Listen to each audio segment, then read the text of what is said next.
So I'm going to ask again, does God know what he's doing? And if God knows what he's doing, why does he keep choosing people like Judas and like Peter and like James and like John and like you and like me? People who are destined to fail him and abandon him and betray him.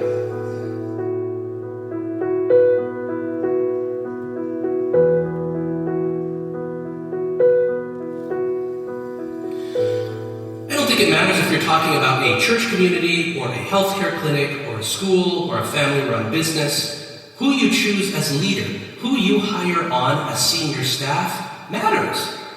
Because if you pick the wrong candidate, then depending on what kind of work you do, there can be some serious repercussions. Most likely, if you're in a business, you're going to lose some revenue, and if you're in healthcare, it could actually cost lives. People can literally die if the wrong person is hired.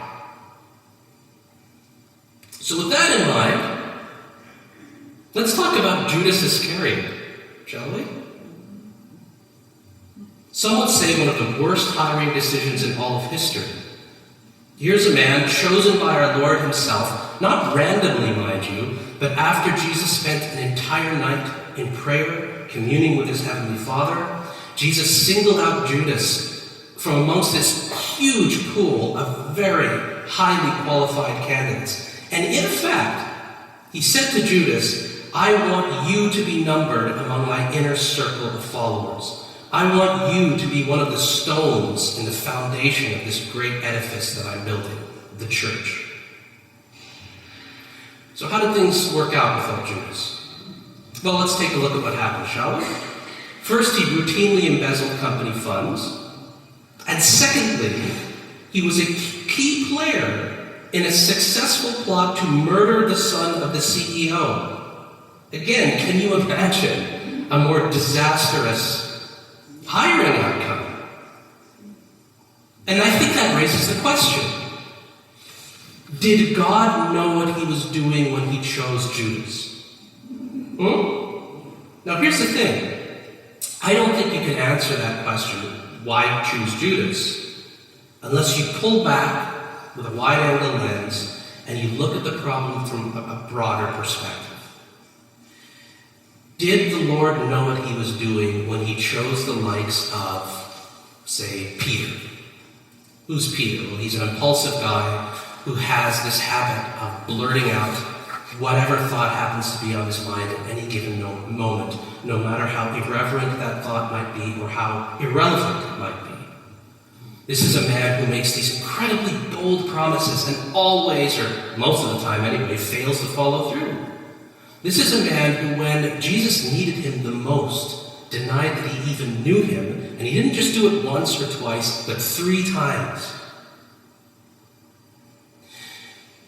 Did God know what he was doing when he chose the brothers James and John? James and John are ambitious career men. They're keen on working their way up to the top of the hierarchy. They're eager to be named the right-hand man of the Messiah, the left hand of the Messiah. They're like ecclesiastical politicians. And frankly, all of the apostles are flawed. And Jesus, much to his irritation, sees this constantly. All throughout the Gospels, he's losing it with them. I don't know if you've noticed this or not. I definitely have. Do you still not see or understand? Are your hearts hardened? How long shall I put up with you? Why do you doubt? And those remarks of Jesus just punctuate all of the 4 Gospels and all of his interactions with the disciples. He's constantly just losing it with them. And then there's the question.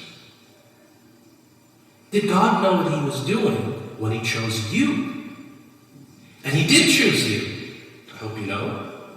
The Lord himself says, you did not choose me, but I chose you, and I appointed you so that you might go and bear fruit that will last. Christ chose you. So let me ask, did he know what he was doing when he chose you? Have you ever made this bold proclamation of fidelity only to deny him later when things got kind of awkward? Have you ever, even just a tiny bit, been slightly vain or ambitious? Have you ever wanted power and recognition purely for its own sake, even in a small and petty way?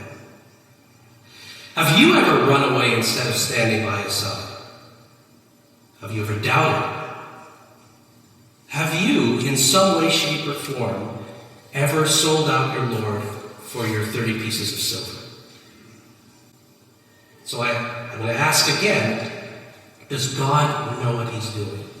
And if God knows what he's doing, why does he keep choosing people like Judas and like Peter and like James and like John and like you and like me, people who are destined to fail him and abandon him and betray him?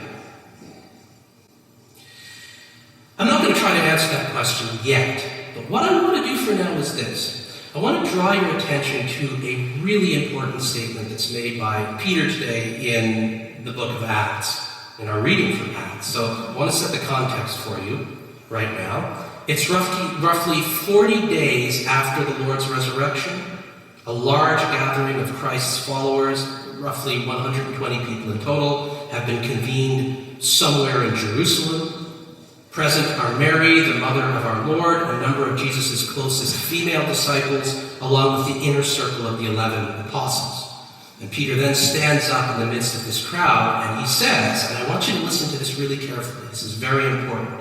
This is what Peter says. Brothers and sisters, the scriptures had to be fulfilled concerning Judas. The scriptures had to be fulfilled concerning Judas. So there's this sense that Judas's betrayal of Jesus was something inevitable. There's a sense that he was destined to participate in the murder of the Messiah. In fact, according to Peter, this was foretold by the scriptures. And this idea isn't just present here in this reading, it's actually present all throughout the Gospels. For example, in today's reading from John's Gospel, Jesus is praying to his heavenly Father. And this is what he says: "While I was with them, I protected them and kept them safe. None has been lost except the one doomed to destruction, that is Judas, so that the scriptures would be fulfilled." So the point I'm getting at is this: God is aware that Judas will betray his son. Jesus himself is aware that Judas will betray him. Now, whether or not he knew this from the very beginning, I don't know, but Jesus eventually knows that Judas will betray him. And not only is God aware of Judas's betrayal, he's also aware of how all of the disciples will abandon their Lord. And this too, it seems, is destined to happen. It's written again into the scriptures. Jesus says to his disciples in his last meal with them, he says, "This very night will all fall away on account of me. For it is written," and then Jesus quotes the scriptures, he quotes Zechariah and says, "I will strike the shepherd and the sheep of the flock will be scattered." When God chooses the church community, a visible manifestation of his coming kingdom, he knows that she will betray him. He knows it. When God chooses the people of Israel, a royal priesthood and a holy nation, he knows that she will betray him. When God creates humanity, he knows that humanity will sin.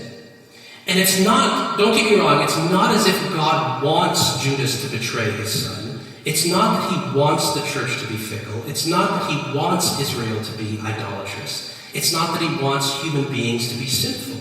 But he knows it's going to happen. And mindful of this is really important, mindful of this, he then goes about weaving the reality of sin into the very fabric of his plan for the creation of the universe. To clarify what I'm talking about, I'm going to make reference to this old post-biblical Jewish legend. It's not scriptural, but I think it's helpful. It's a legend, and according to this legend, God has a debate with the angels before the creation of humankind. And the angels say to God, look, if you create these human beings, they're going to sin. They're going to betray you. It's inevitable. And it is, if you think about it. In creating human beings, God did not create these mindless robots who are only going to do what they're programmed to do. Rather, God brings creation into being, he brings human beings into being, and he bestows us with freedom. And with freedom comes the capacity to sin. Theologian William T. Cavanaugh writes, God makes creation capable of being greater and freer than it is. In so doing, however, God risks a history tainted by sin. So God knows that humanity will sin. It's not that we're programmed to sin. It's not that God wants humanity to sin, but he knows we will. So according to the same Jewish legend, God creates repentance and forgiveness before he creates humanity. So the point is, all of this is woven into the plan from the very beginning. So in response to the question that I asked earlier, does God know what he's doing in choosing Judas to be among the 12? Does God know what he's doing in choosing Israel in the church? Does God know what he's doing when he creates human beings? The answer to that question, of course, is yes. He knows exactly what he's doing. He knows precisely what he's doing. The sin of humankind is not some horrible shock to God, as if it was something completely unexpected. The way in which Judas betrays Jesus isn't a shock. It's not this tragic turn of events that Jesus never saw coming. He knew it would happen. And he says it over and over again. The scattering of the church, the cowardice of the disciples, is not something that just completely blindsides Jesus. He saw it coming. All the things that you have done, all the things that I have done, all of our mistakes, all of our regrets, all of our secret shames, God is aware of it. And God makes provision for it. In other words, there's something called grace. And that grace is just as much a part of God's plan as is human sin. So Peter is destined to deny the Lord 3 times, but he's also destined to be restored. That's grace. Judas is destined to betray Jesus, but Judas is also destined to be replaced by a man of true fidelity, namely Matthias. This too is grace. It has been foretold. Peter says in today's reading, and again he quotes the scriptures, may another take his place of leadership. This is exactly what we see happening in today's reading. Peter, standing before the congregation of the believers, says, it is necessary to choose one of the men who have been with us the whole time. I want you to pay particularly close attention to the words, it is necessary. God's gracious provision of Matthias, is something that was destined to happen. That too is part of the plan. By choosing an apostle to take the place of Judas, who has fallen, God is showing his gracious care and provision for the church, in spite of the church's tendency to cowardice and betrayal. God will not allow this enormous stone to remain missing from the foundation of the edifice that is his church. He will replace it. He will mend the foundation. And that's an act of grace. I think the question remains, what does all of this have to do with us? Well, as you may have noticed, Judas was not the last Christian to ever betray his master. All throughout history, and even to this day, acts of betrayal, acts of appalling cruelty and abuse and apostasy have been a part of the church's life. Jesus has been betrayed again and again and again by people who are numbered among his followers, sometimes even among his core group of followers. Think of the outrageous doctrinal betrayals made by certain bishops and priests over the centuries of the church's existence. And leaders in the church, teachers and preachers in the church who have gone so far as to deny the resurrection of Jesus and other foundational teachings of the faith. I would say that that's an act of great doctrinal betrayal. But think also of the moral betrayal, the moral atrocities. And I almost don't have to give examples, because you could probably name just a dozen off the top of your head. Think of the church's complicit role, for example, in the transatlantic slave trade.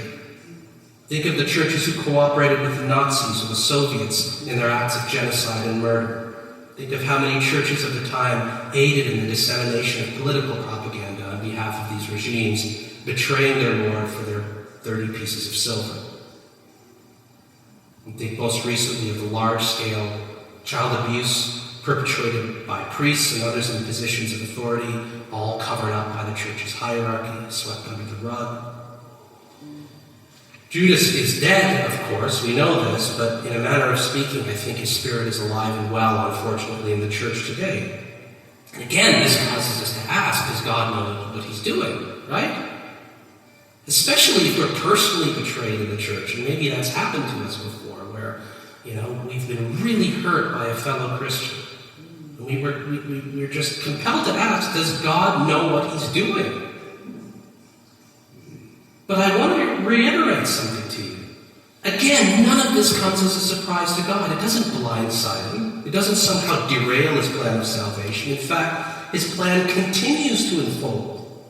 Even now, in a community that continues to betray the Lord, we can see God at work. We see God at work, for example, in the enactment of his righteous judgment. Abusers in the church have been brought to justice. I've seen it with my own eyes. Repentance and forgiveness and reconciliation can take place. I've seen it with my own eyes. The church can see the devastating role it played, for example, in the transatlantic slave trade and in the founding of residential schools, and it can repent publicly. And today, to paraphrase Martin Luther King Jr., we do indeed see the sons of slaves and the sons of slave owners gathering around the table of brotherhood, sharing the sacrament together, sharing their lives together. And even as we see so many Judases fall, we see so many Matthiases being raised up. Faithful followers of Jesus who, by their life, by their teachings, bear witness to the incredible love of their master. Yes, there were all sorts of Christians complicit in the slave trade, but there were also a whole army of faithful disciples who devoted their lives to ending it. Yes, there are Christians who have cooperated with authoritarian tyrants, but there are also people like Dietrich Bonhoeffer, a member of the Confessing Church, who took enormous risks in his vocal opposition to the Nazi regime. In fact, he was martyred. He was killed in a Nazi prison. What happened in the first century of the church still happens today. People betray Christ, people hurt others. Sometimes they repent, as does St. Peter. Sometimes they do not, as does Judas. False shepherds fall. New faithful shepherds are raised up. God, the vine dresser, prunes his vine, and we're watching this all unfold in real time, and it isn't always pretty, is it? But I'm convinced of this. I'm really convinced of this. God is faithful and God is in control. The dark things of this life, betrayal, apostasy, don't come as a surprise to him. Instead, they find their place in God's work of salvation. Some will come along to tear and break. God knows this, and so he will raise up some to mend and heal. And as we watch all of this unfolding around us, the tearing and the breaking and the mending and the healing, we can take hope in the promise. And in the words of Julian of Norwich, all shall be well, and all shall be well, and all manner of things shall be well. God is good. God knows what he's doing. And his plan is unfolding towards something unspeakably wonderful.